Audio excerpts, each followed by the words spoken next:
Good evening and aloha. I'm U.S. Congressman Ed Case, and I'm coming to you live from Washington, D.C. Yes, it is a little late here. I thought I was going to be home today, but I'm in D.C., and so we are tomorrow to all of you, but good evening to all of you. This is another of my Talk Story community meetings in which I have three goals. Number one is to update you on the issues before our federal government and my actions. Number two is to listen to your views and concerns, and number three is to try to answer your questions. I think I'd obviously hoped to be back out personally in communities throughout my district at this point, but COVID-19 counsels that I remain remote for now. Again, I hope that I'll be back with you in the cafeterias and community halls throughout the district soon enough. But for tonight, we've got an hour and a half together. Before I get into it, I'd like to cover just a couple of logistics. We're going to go until 8 p.m. sharp, Hawaii time. I'm going to start with an overview, and then I'm going to get to your questions and comments. If you have a question, please call this number, 855-274-9528. That's 855-274-9528, and press *3, and my staff will get your questions into the queue. We will probably just have me read the questions because it's a lot more efficient, and we get to a lot more questions if I do that. But please call in your questions. We are also streaming this live on my website at case.house.gov. We had hoped to be on Facebook Live as well, but we've had some technical difficulties there, so we're not on Facebook. But you can ask your questions and follow this on my website in video. So please leave your comments and questions through the phone number, or else you can also email me at ed.case@mail.house.gov, and my staff will try to pick up your emails. I'll try to get to all of the questions, but if past experience is any indicator, it'll be tough for us to do that. But obviously, any questions that I can't get to, we'll try to get to with you afterwards, as long as we have some contact information. So, to it all. First of all, I'd like to start with a little bit of an overview, just in case there are folks here that have not been with me before, or want a brief refresher on, who I am and what I'm doing with you. First of all, I'm honored to represent Hawaii's 1st Congressional District. As you recall, we have 2 members of the U.S. House of Representatives, the 1st District and the 2nd District. I represent the 1st District. My district is really the city of Honolulu, all the way from Makapu'u in the east to Mililani Maka, up to the boundaries of Wahiawa, up on the north side, and then down through Waipahu, Ewa Beach, Kapolei, out to Ko'olina. That's the 1st Congressional. I represent about 730,000 people in that district. My colleague, Congressman Kahele, represents the 2nd Congressional with another 730,000. We are in the 117th Congress. So this is each Congress is a 2-year Congress, and so this is the 117th time since the very first Congress that we have convened for a 2-year Congress. That Congress goes from January 2021 till January 2023. So we're down to the last part of this Congress. We're down to the last 6 months. And moreover, even though it's still a quarter of a Congress left, actually it's less because we do have elections, of course, our midterm elections. And in an election year, those tend to dominate things. And so really we're working against the clock in terms of finishing up our remaining work in this particular Congress. And my goal is to finish my remaining work in this Congress and to try to set up for the next Congress so that the congressional delegation can get a good solid head start there as well and carry over things that we've been working on here. I also like to start by just a quick description of what I think my job is.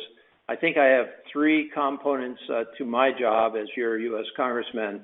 The first is what the Constitution says my job is, and that is to deliberate, contribute, and vote on issues of national importance. So the national leadership, the national issues. How do we relate to the rest of the world? How do we handle Social Security? These are issues that affect us all as citizens throughout this entire country, and my job is to contribute at the national level to those decisions.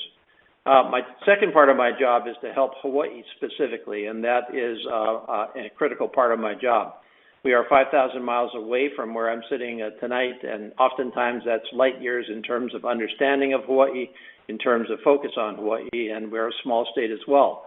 And so it's critical that our congressional delegation spend the time to understand Hawaii's needs and then to translate those needs to Washington and figure out how best to help Hawaii in particular. And then finally, my job is to help you with your own concerns. We sometimes call this casework because we actually open a case like a medical case or a legal case for each person that comes into our office, and we try to solve your concerns. Sometimes they're just questions about various things, but sometimes they're a lot more serious, such as veterans benefits or immigration or Social Security benefits. Pretty much anything that touches our federal government that is of concern to you, we can help you with there, and I don't want to downplay that side of my job. That's a critical part of my job. Now, the tools that I use to get my job done. Well, first of all, I have two offices, one in Honolulu and one here in D.C. I have a great staff in both offices that all have experience in their areas, as well as Congress overall. And so obviously I rely upon my offices and my staff to help me out. I also rely upon my committee positions and my caucuses and my other organizations here in Congress, official and unofficial. Number one in that department is my membership on the House Committee on Appropriations. That is a very powerful committee that is responsible for overseeing all federal programs and for funding all federal programs too. And so that's obviously a very important responsibility to contribute to my toolkit in terms of fulfilling my job. Another important part of my job is just my relationships with my colleagues, and I spend a lot of time trying to understand them, their concerns, and help them wherever I can. And of course, I hope that they will help me as well when I need help, and they did, for example, on Red Hill, which we'll get into. And then finally, and most importantly, my connection with you back home is a critical part of my effort and the tools that I use to get my job done. And that's what this is about tonight, is not just me telling you what's going on, but you telling me what's on your mind and what you think I should be doing. So with all of that, the logistics and the overview, what I want to do is just talk about a couple of issues and then get into your questions. And let me set the stage for that by saying the obvious, that these are very uncertain times. I think we all have a sense of uncertainty. I think we all had hoped and even believed that as we got through almost 2.5 tough years now of COVID-19 and that pandemic and the surges in and out, that we would all get back to what we want, which is some normalcy in our lives, some stability in our lives, and some predictability where we can focus on the things that are important to us and our families and our communities, rather than worrying about and having uncertainty about the state of our nation, even of our world. Unfortunately, we are not to that point, and we need to recognize that and recognize that we are dealing in a time of uncertainty, and that focuses and should focus us on a couple of things. First of all is getting things done that are things that we do every single year. I'm speaking about Congress at the moment, every single year. I'll get into some of that. But then we also have to recognize that we will face, in a time of uncertainty, unexpected issues that 6 months ago we weren't even really expecting, even sometimes 2 to 3 months ago. And the job of our government is to provide some stability in those times, some constancy and some focus on issues that are long-term and short-term, and so we can navigate through all of this and find the best way forward. Uncertainty surrounds COVID. Uncertainty surrounds Ukraine, inflation, our economy, climate change, and the environment. We've got a very fluid situation at the U.S. Supreme Court, especially relating to Roe V Wade, but not just Roe V Wade, but a number of other critical cases as the Supreme Court winds down its own term, which is going to end at the end of this month, with some 30 major decisions still outstanding. So we can expect great uncertainty and controversy and the like in the next couple of weeks as the Supreme Court rules on some critical cases. We obviously have back at home tremendous uncertainty still and unfinished business on Red Hill and other issues. This is all happening during a time of political dysfunction, deep division within Congress, within our governments, even with us in society, where we have deep divisions that we see every single day. So we need to be straight up that these are, difficult and uncertain times. But having said that, okay, fine, we said that, we acknowledge that, we know we're in those times. Now, what can we do about them? What do we want to do about them? So that is kind of the context that I look at things here in Congress. And when I look at Congress, I look at a couple of things, a couple of different layers. First of all, the first layer are issues that I deal with every single year. I know at the beginning of a year that I'm going to have to deal with them. I know what I have to do during the year to deal with them, and I know what I have to do after they're finished to learn the lessons of that cycle and move on to the next cycle. And again, foremost among these for me is my work on the Appropriations Committee, because every single year, without fail, we go through a cycle of funding our federal government to the tune of about $1.5 trillion. And we do that by a very long and intense process that culminates really now when we go into heavy-duty hearings in my House Appropriations Committee. And so literally tomorrow I start that process here in Washington in Appropriations, that process of putting together our appropriations bills for our federal funding next year will really occupy the majority of my time and effort and focus over the next 6+ weeks as we get through our Appropriations Committee hearings and deliberations and decisions. And at the end of that process, I hope and believe that in the U.S. House we will again pass out our appropriations bill for the upcoming fiscal year. And I hope that we have for Hawaii the same kind of success that we have had in the last couple of years, as we've worked very well as a delegation to work through that process. There are other areas where I just have regular cycles of activity. For example, we have the annual Defense Appropriations Bill, which we refer to as the National Defense Appropriations Act, or NDAA. That is also active right now, and that's critical for our overall defense interests, both generally and in the Indo-Pacific. And it's a critical part of the solution to some of our issues in Hawaii, especially Red Hill. So that bill comes along every single year. I have, a cycle that I have to go through to get ready for that, to try to achieve what we need to achieve there, to work with many, many people towards that end. Sometimes the issues change, but the bill is there. And so all of these kind of regular occurring issues and bills and procedures and initiatives are all ongoing. Now, to the issues that are not always ongoing but are presented to us right now. And there's 7 or 8 that I want to mention. I'm not going to give any one of them any real justice. I'm just going to tell you what I think is going on with each of them and what I think, what I'm doing, and then I already have a long list of questions. So I would prefer to leave to you where you want to take this discussion. So let me just hit these, and they're all the controversial ones, they're all the polarizing ones, all the divisive ones, the difficult ones that are on all of our minds. I did, in the last week, provide 2 full constituent surveys. One was off my regular e-newsletter list. I hope many of you get my e-newsletter. And the other one was my first try at surveys by text messages. And both of them were very successful surveys. I got a lot of information back.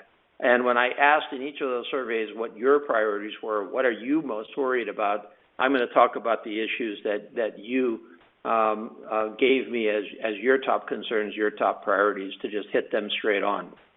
So let's take them. Number 1 was crime, and especially firearms and gun violence. We have seen an increase in crime throughout our country, and even in our Hawaii, where we've seen some very concerning crimes over the last months and longer. And we have obviously seen throughout our country an incredible acceleration of the tragedy of gun violence. On crime in general, where I try to work in that area is to assist through federal funding the programs that are designed to provide assistance to state and local law enforcement so that they can carry their job. We put a lot of federal funding into that. We put it into areas such as helping community policing, such as helping various aspects of our court system. And so that's a part of my appropriation cycle, but it's especially acute as we see concerns across the country on increases in crime. That's a general statement on crime. But let me take the gun violence straight on, because from my perspective, and I think most of us agree, this is a national tragedy. It's a national embarrassment overseas. It's a national sickness that we see incredibly continuing and accelerating violence done at the hands of sick people in possession of the type of firearms that they shouldn't be able to have in their possession. Heartbreaking, of course, tragedies in Texas and in New York and elsewhere across our country that are worsening. This is not getting better, it's getting worse. More people are dying, they're dying worse, they're harder, more tragic, school children in schools. And the fact of the matter is that it is a national tragedy, not only in and of itself, but that we cannot find the solution within our political system to how to address this gun violence, where our country has the highest rate of firearm ownership per person in the world, and in the developed world, the highest rate of gun violence. And so obviously there is something dreadfully wrong with the way we are approaching this, the way we are failing to arrive at a solution. Now, I'll say straight out that from my perspective, I support the Second Amendment right to bear arms for responsible people exercising responsible gun ownership in safe ways.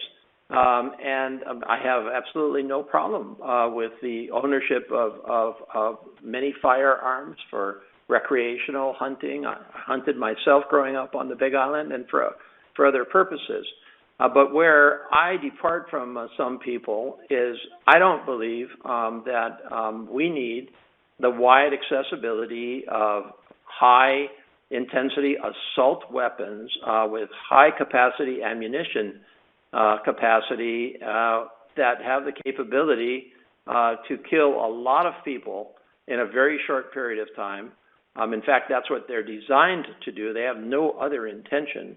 I don't believe that should be a subject of widespread ownership throughout our country, especially not with adequate background checks, especially not without some conditions attached to who you are and whether you have shown a propensity to violence. And so, we're not talking about things here that are a big surprise. Many other countries do this already, and they have very low rates of gun violence. Our own Hawaii has led in this area for decades. We sometimes forget that many decades ago, we actually put in place what I think is reasonable regulation, and we have the lowest rates of gun violence in the entire country. The lowest rates of gun violence, the lowest rates of gun death in Hawaii.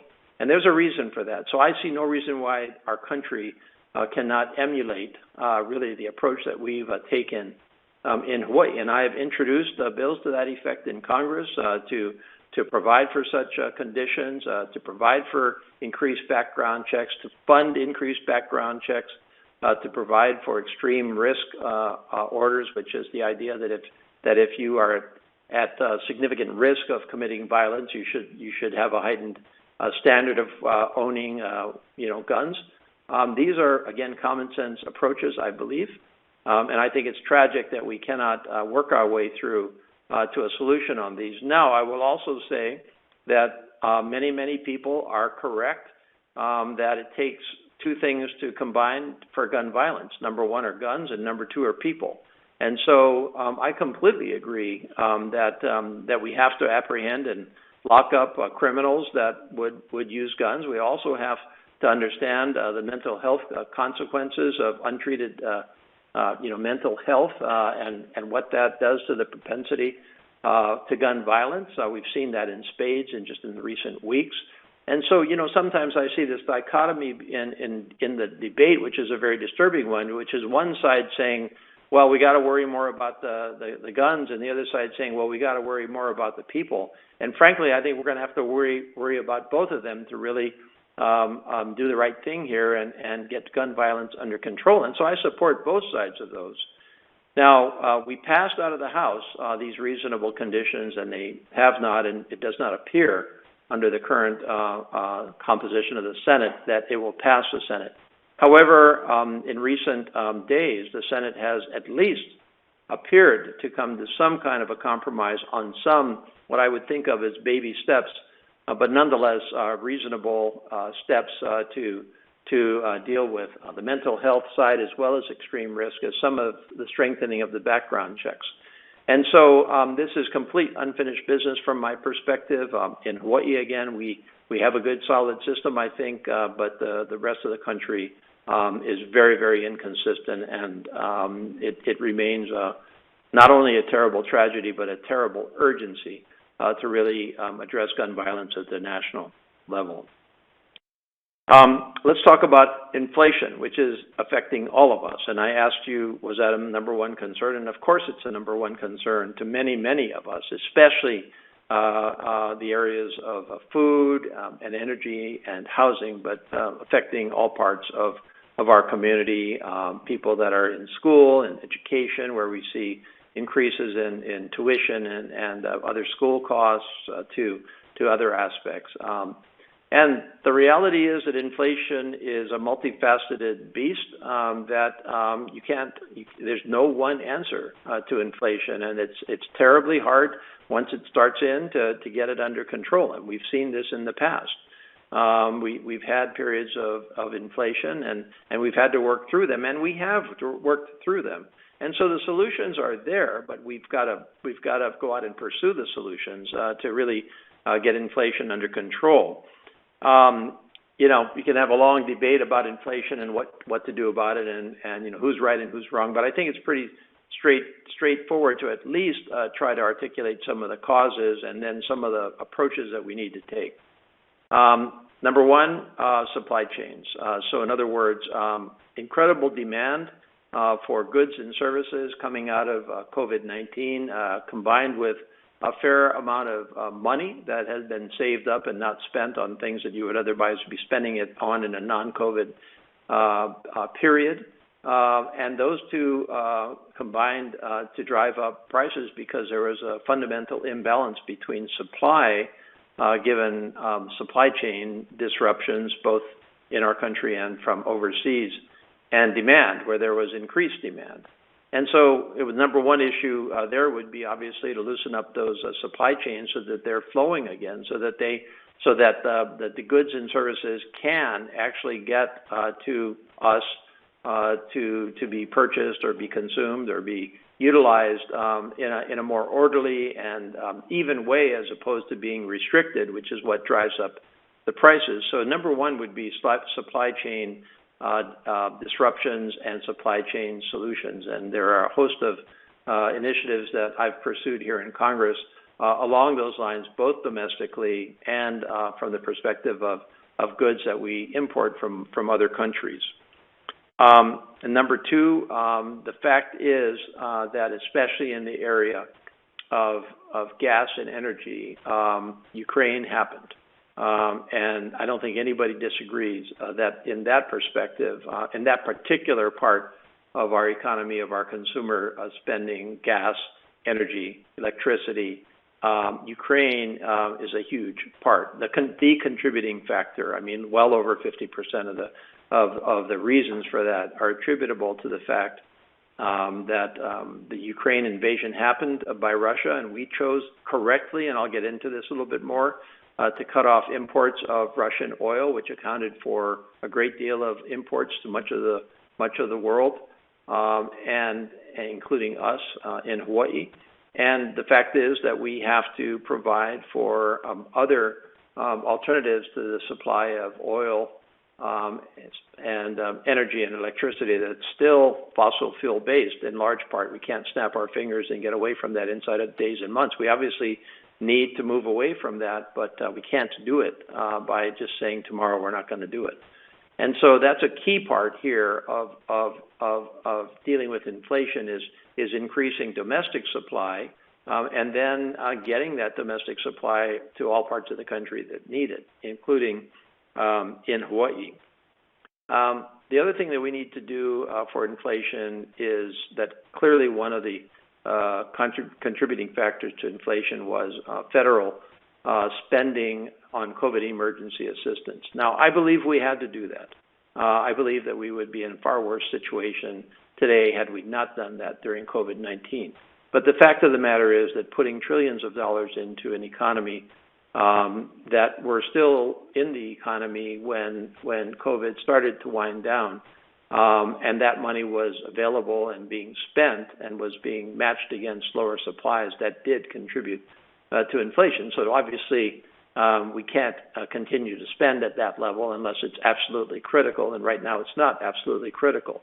So these are a couple of areas that we can work on in terms of inflation, but this is going to take a consistent effort, step by step, across a number of initiatives, really, for us to rein in inflation, and it's going to be difficult. One of the things that you have to do when you have inflation, as we've seen happening with our Federal Reserve right now, is that they've increased interest rates, and that has the effect of dampening inflation, but it has other effects that are not pleasant at all, and that's the dilemma that we get in when we have to deal with an inflationary economy, which left unchecked would have more damage than almost all of the other remedies that we've been talking about. So again, a subject that's very complicated, very pervasive, and I haven't given it enough justice, but just a little bit of a comment on it. Roe V Wade. A number one concern, abortion, one of the most difficult issues, complex issues of our time, and obviously hugely divisive, very, very divisive.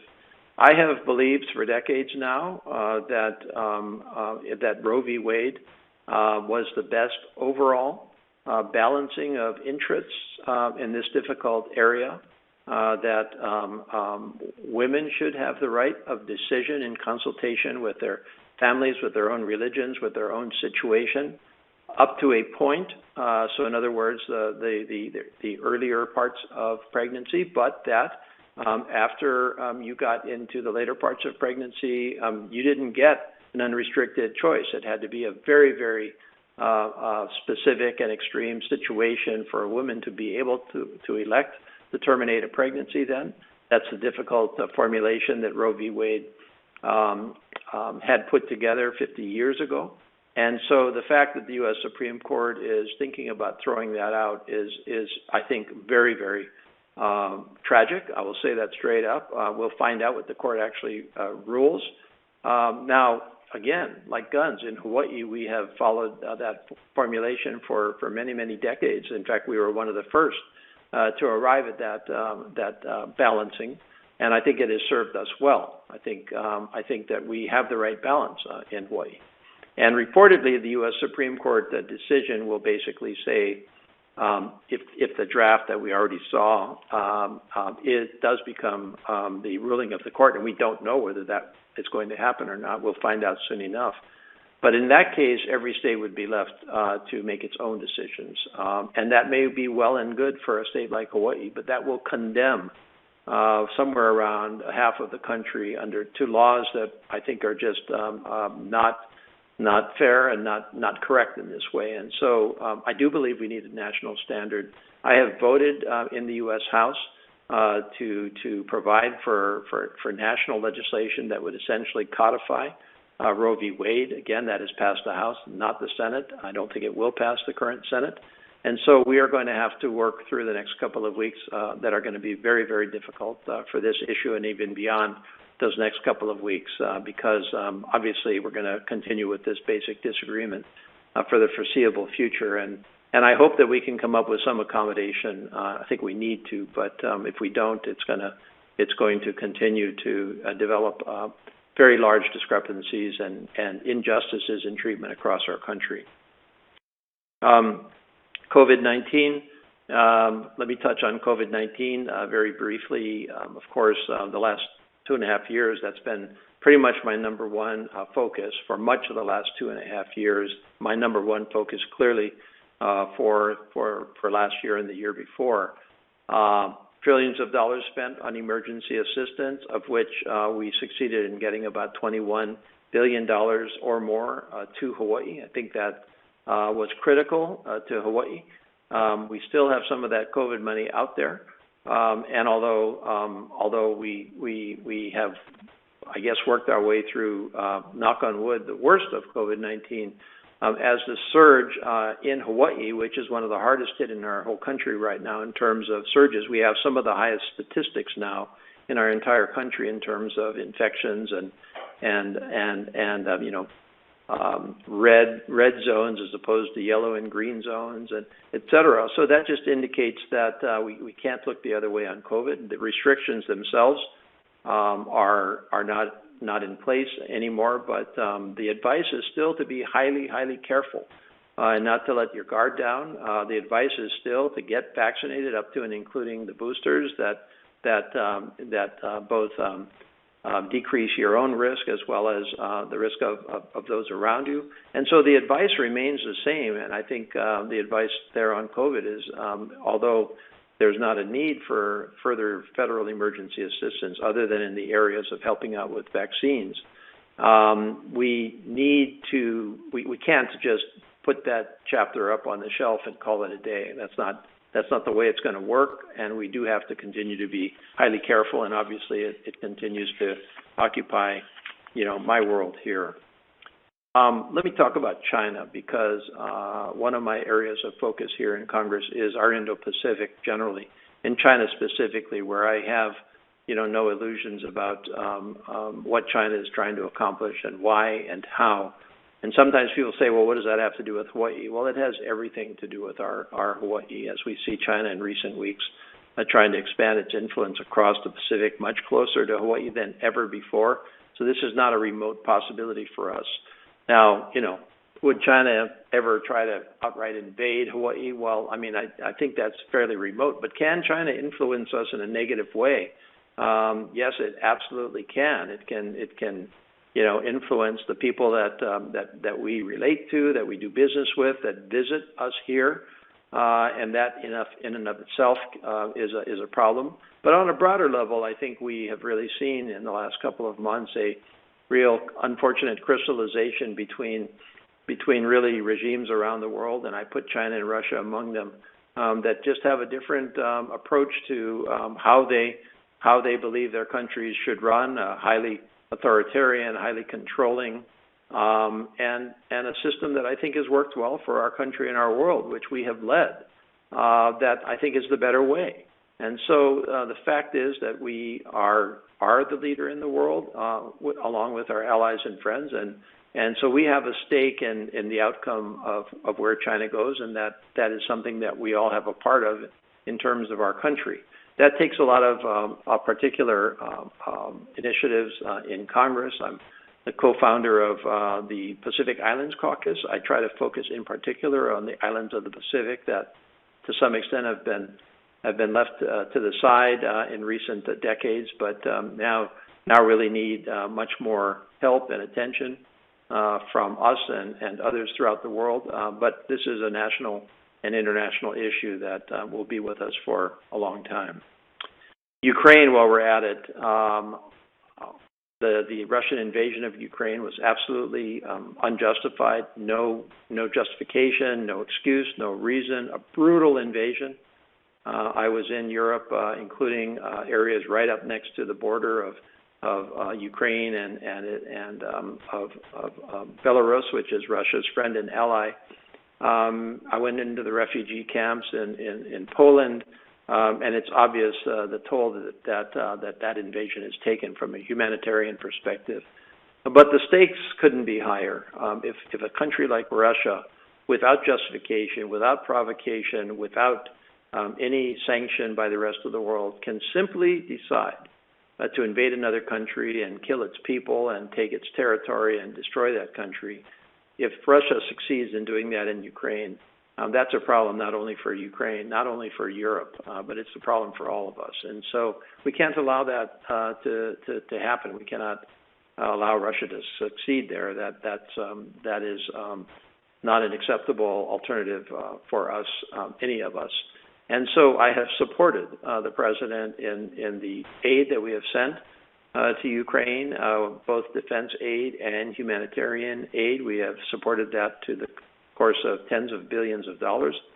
I have also agreed with most all of you, according to my survey, that we should not post our troops to Ukraine, that we don't need to do that, that we can achieve our goals of helping Ukraine without doing that.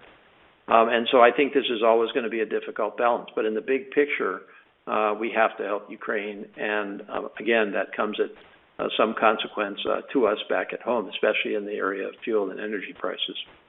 And then finally, let me cover Red Hill, because that also, over the last 9 months in particular, has been a very intense, very difficult issue for all of us, where we in Congress, your delegation, have been deeply involved, both with our state government, with our county Board of Water Supply, and obviously with our military to have the right outcome, both to take care of the people that have been impacted, the thousands that were displaced, were injured, to remediate the damage, to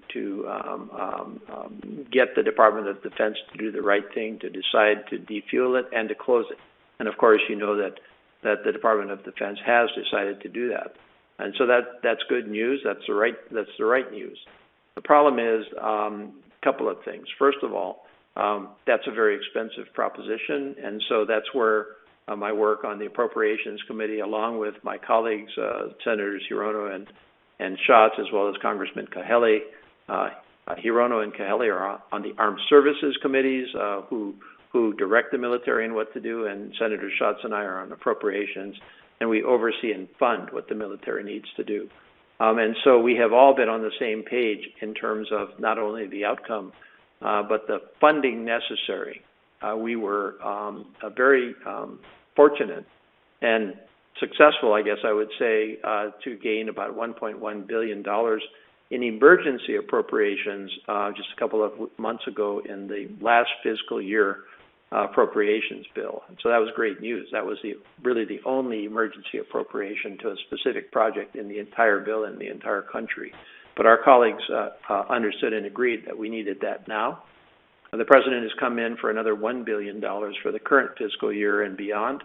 We are trying to assure that we can get as much of that as possible, if not more. And so the funding side of that is critical.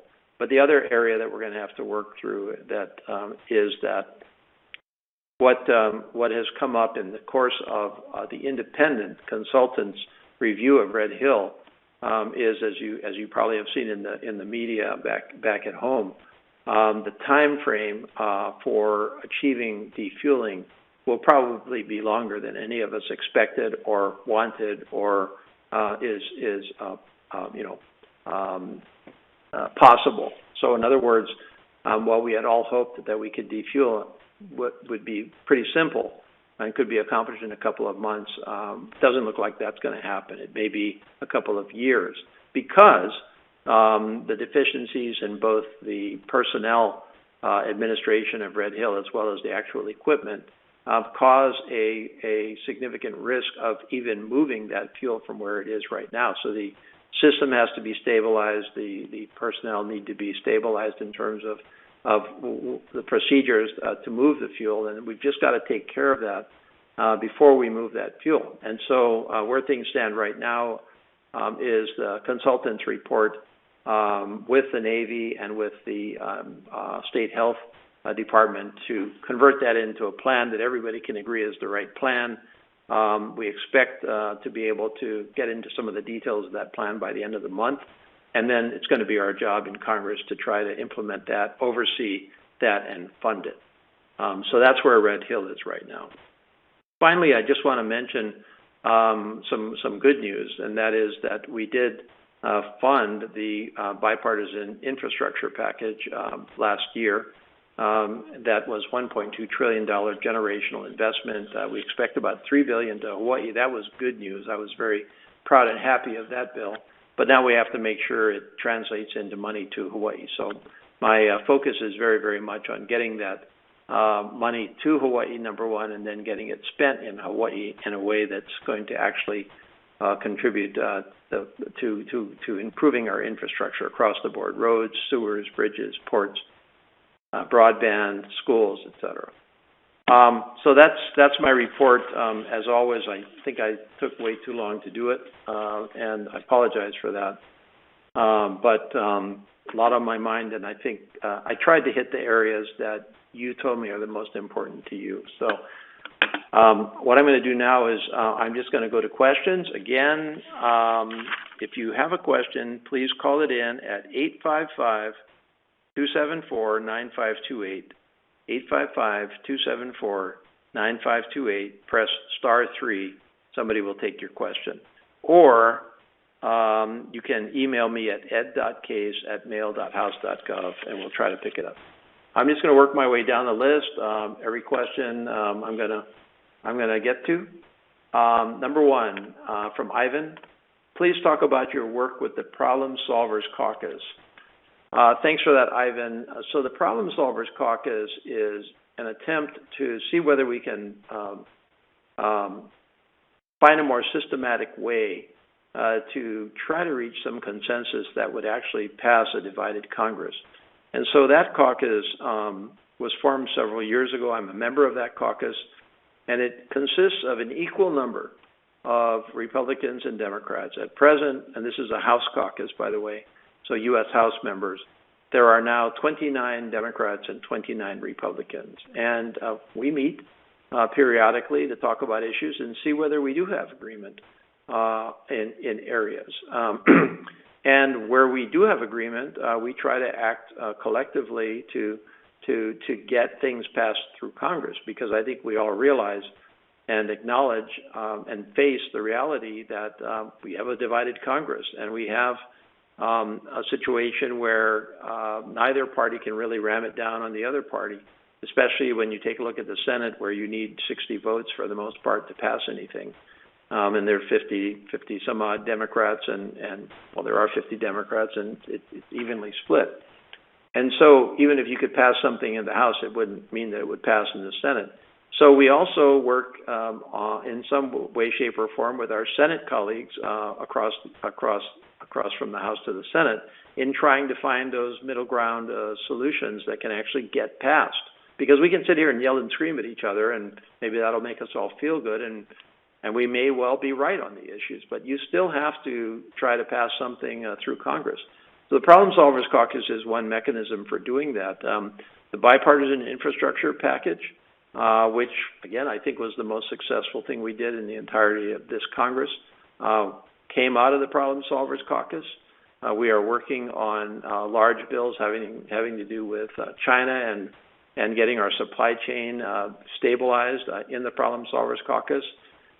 We are working on gun legislation in the Problem Solvers Caucus. And so we're trying to work on the most difficult issues, the most polarizing, but in a systematic way. I don't agree on many, many things with my Republican colleagues in the Problem Solvers Caucus. And on those things, we don't reach agreement, and we agree to disagree, and we vote accordingly. But we do look for opportunities where we can to figure out how we can achieve results. Karine, I think it is. You have two questions. Number one is, when can we get the military out of Hawaii, especially the Navy? They have all lied to the local people of Hawaii, especially to those of us with Hawaiian ancestry. That's your first question. And then your second question is, can those of us with Hawaiian blood say we are Hawaiian, not American? Well, I guess to the second question, I think everybody has the right to self-identify. So you know, I would hope that you wouldn't view it as a choice. I think it's, you know, I believe we are all American, first of all. I'm proud to say that I'm an American, and if I'm an American, with another, identifying factor, then that works fine for me. But I guess that's a decision for everybody. So I don't have a good answer for you on that one, other than a personal view of it. As to the military in Hawaii, look, I'm not going to sit here and defend the military across the board. I'm not going to say that the military has been forthcoming on more occasions than I would want on various things. And I think Red Hill is a terrible tragedy and a terrible concern, and should be recognized by the Defense Department as a huge error and a huge problem for the military in maintaining the support of our civilian communities for its efforts in Hawaii.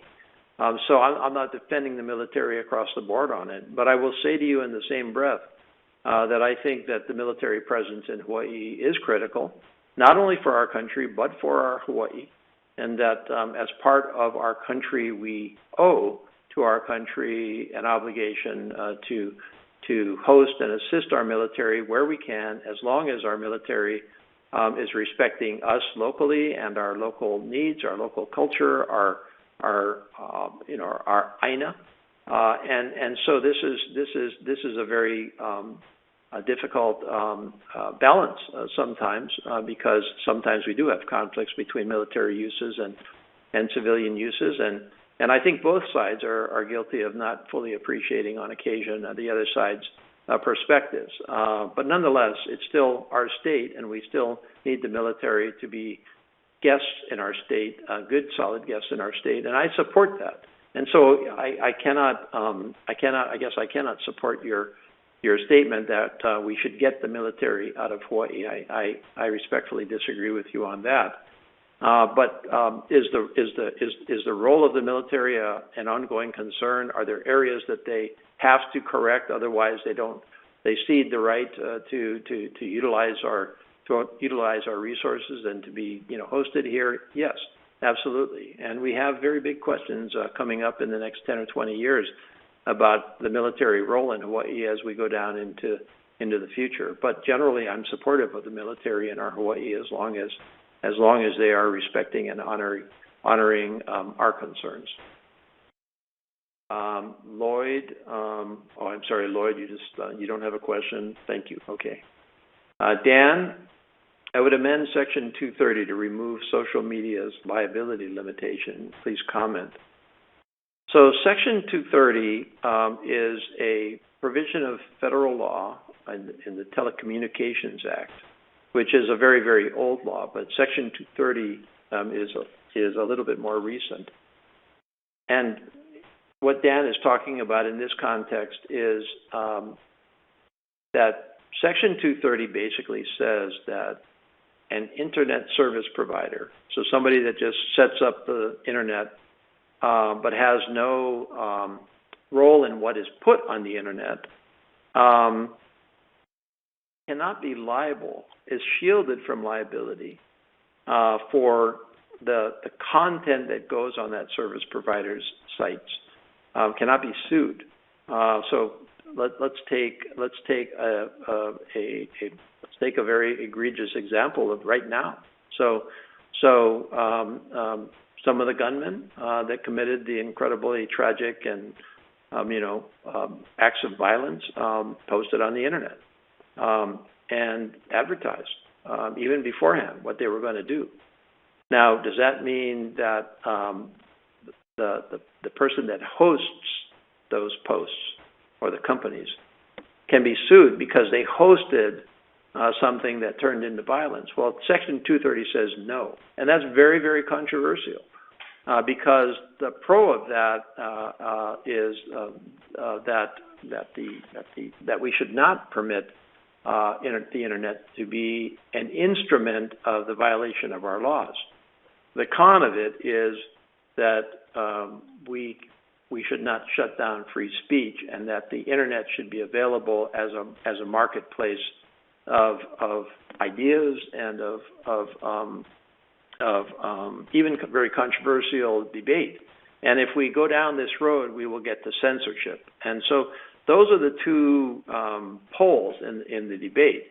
And it's very, very difficult to find the right balance. We did already make some changes to Section 230. For example, some years ago, we said that if somebody posted child pornography on the internet, the host was liable for doing that. So that was a criminal activity by the host for allowing it to happen, and I think that was the right judgment. We have one that's a little closer to home, and that is that we've had a huge debate in Hawaii over, vacation rentals that are for the most part, or have been for the most part, illegal because our laws provide that vacation rentals are very limited. And yet many, many people out there have been at least renting their homes or their apartments for short-term rentals on things like Airbnb and VRBO. And the fact was that the advertising, that the activity that they advertised was an illegal activity. But Section 230 says that even if Airbnb knows that it's illegal, they cannot be held liable for that. Now, I think that that's wrong, and I introduced legislation in Congress to say so, and to say, no, you can't, if you knowingly put up on a site your illegal activity or allow somebody else to do that, an owner to do that, you can be liable because you have an obligation to check it. After all, you're benefiting from it yourself. And that bill is in Congress now. It has been pretty much taken care of by the courts who have said no, you can't hide behind Section 230 for that purpose. But we're dealing with Section 230, so I'm not exactly sure what situation Dan is relating to. Probably the situation that we have in the next couple of days here, where we are trying to protect our U.S. Supreme Court justices and their staffs, and they have been threatened. And I may disagree vehemently with a U.S. Supreme Court justice in his or her rulings, but I agree totally that they should not be threatened, and I agree totally that they should be protected. And one of the suggestions is that any posting of threatened violence against a Supreme Court justice should be actionable not only against the person posting, but the host of that post. And that is a Section 230 issue, and so it's right in front of us right now. Rodney, no question. Okay. Keep up the great work. Thank you for that, Rodney. Adrian, the situation in Ukraine is getting dire. How can we expedite Ukrainian requests for weapons?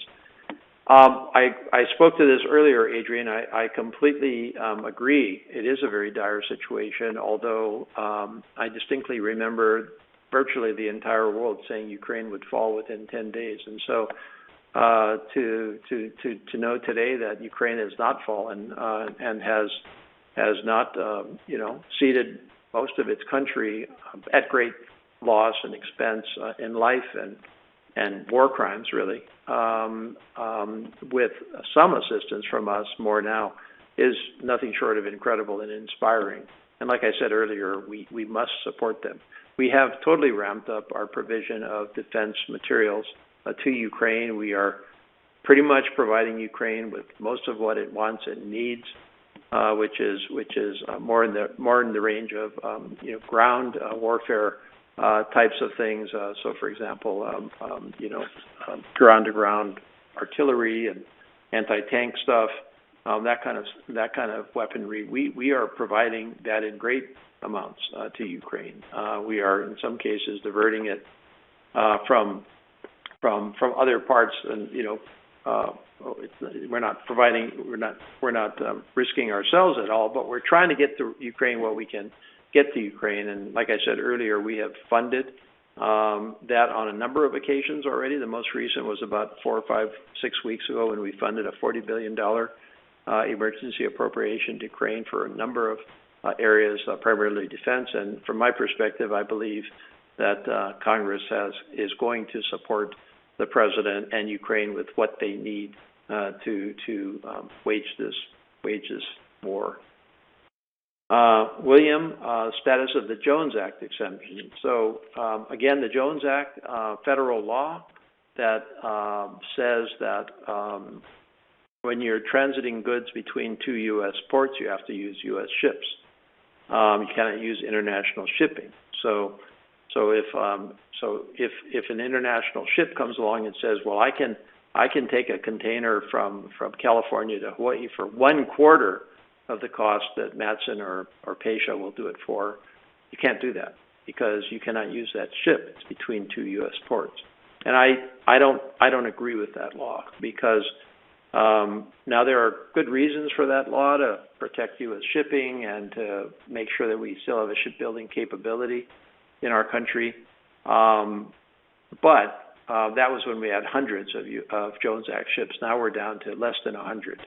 And those 100 have a pretty good monopoly, especially on the mainland to Hawaii run, which is our bread and butter, given that we import almost everything into Hawaii.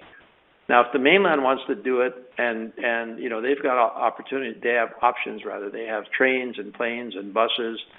They don't have to be subject to just one or two shippers. We don't have that option, and so I think this is particularly burdensome on island states like ours, or island jurisdictions, I should say, because we have other parts of our country that are impacted as well.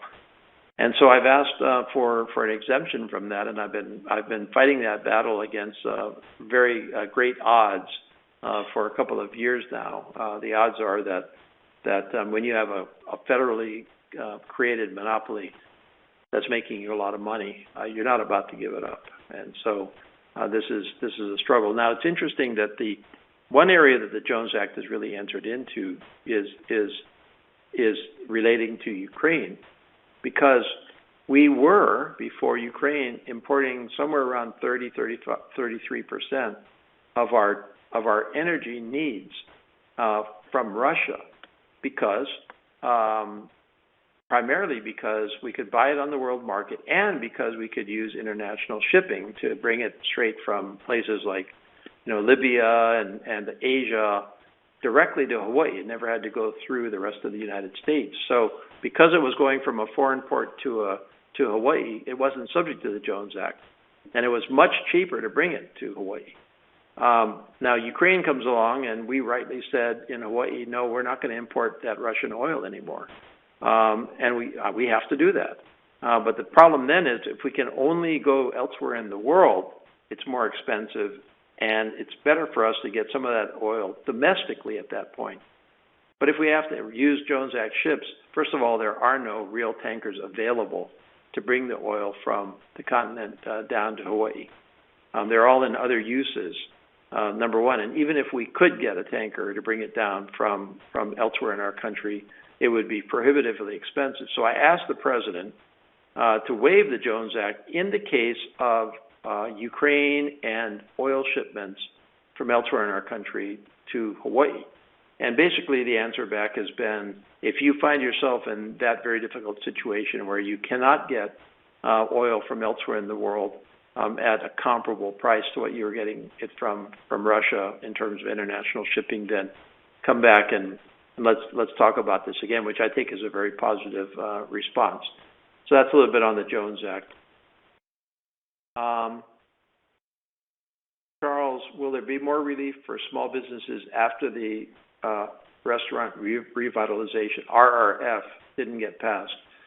So the RRF is the Restaurant Revitalization Fund, which was part of our COVID-19 emergency assistance. And it was a fund set up specifically to help restaurants and comparable venues who had unfairly been left out of much of the targeted COVID relief. And I fought very hard for that Restaurant Revitalization Fund because first of all, as we all know, the restaurant industry is a big industry in Hawaii, especially because of tourism. Very, very problematic for our Hawaii businesses in terms of impacts from the loss of tourism, and we needed it. And so we got the Restaurant Revitalization Fund established and funded. The problem was we didn't put enough money into it. There were such demands and such needs that it ran out really, really fast, and we've had to go back and try to replenish it, but we have not gotten to the next stage of replenishment. I'm hoping that we'll be able to in the next couple of months, but I can't, I really can't, I don't have a clear sense that we'll be able to pull that off. Although it was a very beneficial fund, I don't think you can depend on it being replenished. And as for more relief for small businesses in general, there is still the Economic Injury Disaster Loan Fund open and available, the EIDL fund, and you can get assistance from that still. The Paycheck Protection Act is PPP, which really carried many of our small businesses. In Hawaii, we had one of the highest utilizations in the entire country of the PPP during COVID-19, so that was a good that saved tens of thousands of businesses in Hawaii. But the EIDL is still available, and so if you need specific help on that, give my office a call, ed.case@mail.house.gov, and we'll try to put you in touch with the right people on that. Wayne, how open would you be to investigating the possibility of government or CI involvement in America's mass shooting epidemic? I guess, Dwayne, my honest answer to you is I've never considered that as a possibility. The real answer is if you tell me to think about something, I'm going to think about it, and I'm thinking about it as we speak. But I guess my reaction to that is I've never had a whiff anywhere in my work of our government, to include our CIA, somehow being involved in the tragic gun violence that we've seen. So, I'll do what you ask and think about it a little bit more, but I don't honestly see it. So if you've got some concrete, thoughts about why that is, I hope you'll send them along to me. Daniel, we need to make children's masks optional. Where are we with this for the next school year? Hawaii has seen record-breaking withdrawals from school and homeschooling programs and sprouting everywhere statewide just because of this. Well, first of all, those decisions belong at the State Board of Education and Department of Education, and as I've done throughout this entire pandemic, even where I've agreed or disagreed with decisions that have been made at our state level, at our county level, I'm not going to second guess them. They're the ones that are making those calls. They're the ones that have to, that are closest to it and have to weigh these issues. Very difficult issue right now between, we're in the middle of a surge.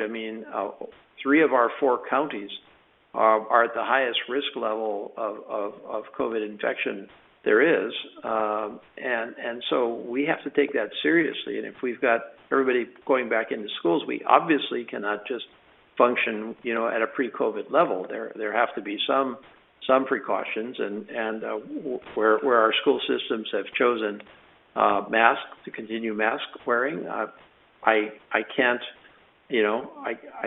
second guess that decision, and so that's my view of it. It's not my decision, and I think it should be left to them, and I don't think they're being unreasonable in making this particular choice. We do need to ensure safety. I still wear a mask on occasion in certain circumstances. I wear one on a plane. I wear one in parts of Congress when I'm in close proximity to people. And I think that the CDC still advises that masks are an important part of precautionary procedures. And so I don't think we should mandate one way or the other, and I think the school department and board should make that call. Let's see, Philip, what are the Democrats, particularly those representing us in Hawaii, doing to mitigate the tremendous failure we are seeing with inflation and rising costs? Well, Philip, I tried to address that earlier on. I spoke about, first of all, correcting the supply chain dislocations that occurred after COVID-19 and for other reasons. I also spoke about some of the very specific issues that we're facing in terms of some aspects of inflation, whether it be, food or especially gas. I spoke about trying specifically to deal with the inflationary impacts in Hawaii from Ukraine on high gas and energy prices. I've tried to take some initiatives on that. I've also talked about my extreme caution in terms of any further large federal emergency assistance where it would exacerbate the inflationary effects of the prior assistance, which we needed to do. So those are the areas that I've tried to focus on, and there's many others that I'm happy to give you a more extensive outline of what I have done along those lines. Danny, how can we be sure Social Security will not run out of money? It's a great question and a great concern of mine. The fact of the matter is that unless we take action to correct the fiscal imbalances in Social Security right now, we're not going to run out of money. But the fact is that within the not so distant future, we will see great pressure to reduce Social Security benefits, and none of us believes that is. I don't believe that is acceptable. That is not something that I'm going to have anything to do with if it's in my power at all. And so the problem with Social Security fundamentally at the end of the day is that with more people getting into their senior years and getting benefits and fewer people relative to them still in the workforce paying into Social Security, the equation, which for many decades was far more people paying into security than Social Security than people taking out of Social Security, that is reversing now. I mean, it's not an absolute negative, but when we started out, the ratio was something like 16-1. Well, okay, so there's a lot of money going into Social Security and not too much going out, so that was okay.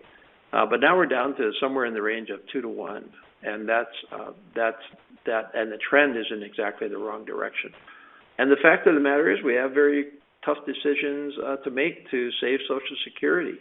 How do you rebalance Social Security? There's only so many options that are available if you actually want to achieve something, as opposed to, again, pretending that everything's okay.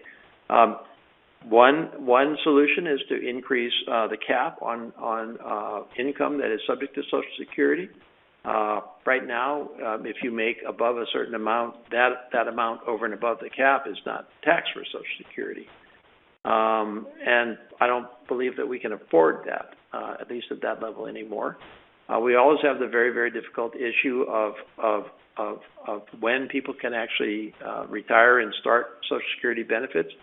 In past years, we have extended that retirement. So, for example, for me, I didn't have the same age as somebody that was 10 years older than me. I had an older age. And so there's a number of issues, and the fact of the matter is we can actually put this together in a way that saves Social Security, but we cannot delay in doing that. Now, I have worked in Congress on it. In fact, I'm the lead sponsor of a bill referred to as the Trust Act, which is bipartisan, bicameral. So in other words, Republican and Democrat, House and Senate, that tries to force this discussion in a way that will actually come up with a solution. And I strongly support that act. Unfortunately, some people oppose it because they're afraid of the answers that it might yield. But to me, the only worst situation is for us to avoid it, not have any answers, not have any initiatives, and all of a sudden be faced with a fiscal cliff in 6 or 10 years when we are facing the reduction in benefits. And that's exactly what the Social Security Administration says. So this is not me talking. This is the Social Security Administration, which is responsible for reporting on the status of Social Security, saying it's getting worse and we need to face this music or this will happen. So we have a finite number of years to make it happen, but we can't delay on it. Philip, why are you supporting representatives from Hawaii failing to support fixing the Jones Act? I don't know what that means, Philip. I believe in fixing the Jones Act, and I've believed that for a long, long time, including 8+ years in Congress.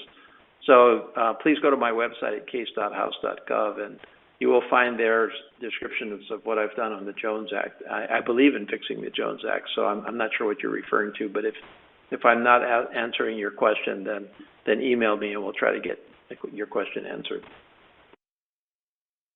William Sims, how will federal, sorry about that, William, I blew your last name. How will the federal interest rate hike affect the federal debt? It's a major concern because what it means is that the interest on our national debt, which is the fastest growing component of our national debt, is interest. So in other words, it's not because we're spending more on a program that everybody likes, but we're just spending more on it. It's because we're spending more on the borrowing on our debt. So think your own household budget. If you have too much, if you're carrying too much debt and you're paying too much interest, that interest starts to overwhelm everything else. And that's what's happening with our federal debt right now. And so if that interest is more expensive because the cost of borrowing is more expensive because the interest rates are higher, then that's going to translate into higher dollar amounts and higher percentages of our federal debt are going to interest. So it's not at all good news on our federal debt. So everything I just said about Social Security applies equally to the macro of our federal debt. Again, I'm principal sponsors of bills that try to take the same approach to forcing us to real discussions and decisions and solutions on our federal debt. But it is a concern that the Fed's actions to increase the interest rate do have an impact on our national debt and our fiscal solvency. Eric, will you be working on increasing the locality for federal government workers, being that we are the most expensive state to live in the U.S.? Just a comparison, we are 23% behind San Francisco. I think, Eric, you're referring, if I'm not mistaken, to locality pay, which is how we try to equalize the high cost of living for our federal workers in Hawaii versus the rest of the United States, and it's a very, very difficult and complicated issue, as you know. It is wrapped up in an ongoing disagreement about whether the better way to handle the disparity is a cost of living allowance or locality pay, one or the other. Which one is better for you depends on your own situation. It depends on the impacts of COLA versus locality pay in active service versus retirement. Locality works better for some employees, COLA for others. It's an intractable solution or problem, and there's really, I've discovered no good perfect answer to it. We have reached a approach to it that is, I think, the best approach we can get, the most widely accepted. And actually, I asked for a review of all of this by an independent government agency who came back and said that it was working pretty well. Now, you're asking me this question, and I've heard from many, many others that it's not working pretty well, and I get that perfectly. So in terms of the actual increases in locality pay and COLA, one or the other, I agree they should match the actual cost disparities in Hawaii. And so I think what I should probably do is I've got a pretty long description of all of this that I try to get the folks that ask me about that will hopefully explain it to you. But I understand exactly the issue, and it is an ongoing, very difficult issue to get right. ed.case@mail.house.gov. Ricardo, there has been little public discussion of the national debt in the past 2 years. What is your progress as to the near future in the present economic situation for increasing or decreasing the national debt? Mahalo. Well, thank you for asking the question, and I totally agree with you. I think that way too many of folks out there don't want to face the music in terms of our deteriorating federal deficits and debt. We had to borrow money to get through COVID-19. So we did, that was all borrowed money, some $6 trillion worth. And so our national debt went from somewhere around 23 trillion and, in the beginning of 2020 to 30 trillion. We just hit 30 trillion, our national debt. That's a huge amount. Now, I think we had to do it. But you try to run a good, solid, fiscally responsible operation in good times so that you actually can sustain debt and borrowings in bad times. And instead what we did was we were irresponsible before COVID-19 so that when we hit the bad times, we worsened it materially. And it's been very, very disturbing to me that nobody wants to talk about it. I talk about it quite a bit in Congress, and it falls on deaf ears.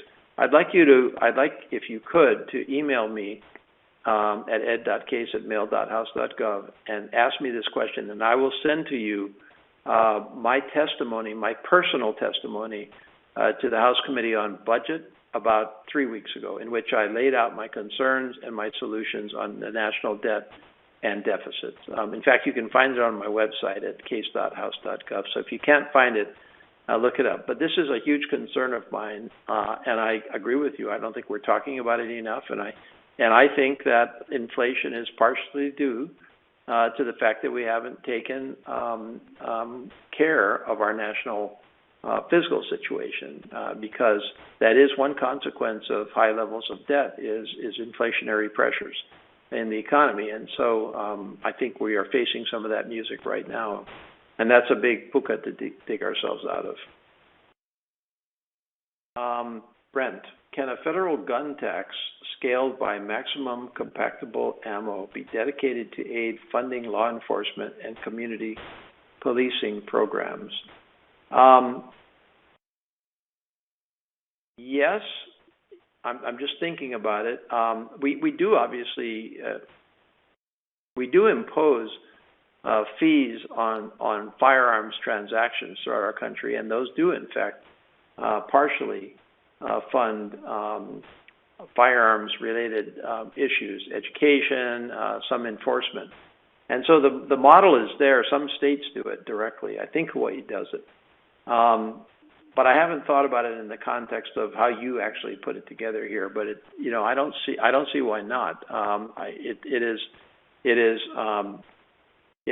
the fee would be directly related to the purchase, to the uses, and we obviously do need much greater law enforcement capacity, and I'm especially supportive of community policing programs, especially community-oriented policing, which is called COPS, which is a major federal program that assists our police departments, including in Hawaii, with many of their policing efforts at the community level.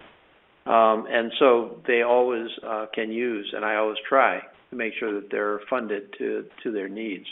But certainly this is one approach to developing a connection. But I'll say in the same breath, that's not going to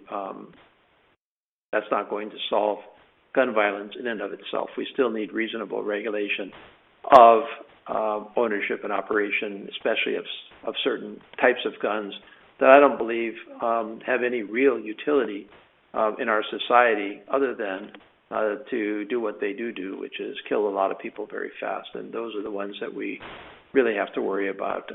We don't have to take guns away from Americans. We don't have to, deny people the right to reasonable ownership of safe firearms by good people, most people. We don't have to do that. So that's just scare tactics, talking like that.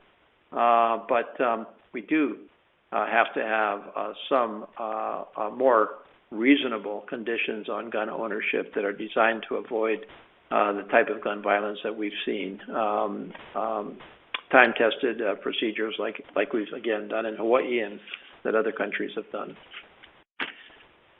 I'm at 3 minutes before 2 o'clock.